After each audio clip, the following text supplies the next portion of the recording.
77મો પ્રજાસત્તાક દિન રાજ્ય કક્ષાનો વાવ થરાદ નવા જિલ્લામાં રાજ્ય સરકારે ઉજવવાનું નક્કી કર્યું છે. એના અનુસંધાને ચેતક કમાન્ડો ટીમનું આજે આતંકવાદી જ્યારે પણ ગુજરાતમાં કોઈ આવી ઘટના બને ત્યારે આમ જનતા અથવા તો તમામ જે જિલ્લાના તમામ માણસોને ખ્યાલ આવે કે ગુજરાત પોલીસ કેટલી એલર્ટ છે.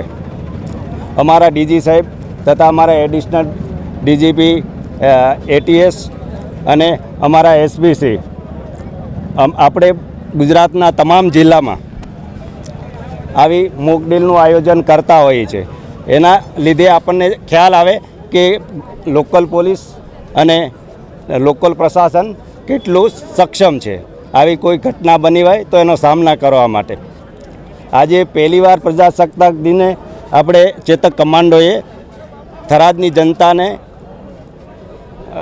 નિહાળવા માટે અને એમને એક પ્રકારનો કોન્ફિડન્સ આવે કે એના માટે ડ્રીલનું આયોજન કર્યું અને જનતા જનાર્દન ખૂબ બહોળી સંખ્યામાં હાજર રહી અને સપોર્ટ આપ્યો.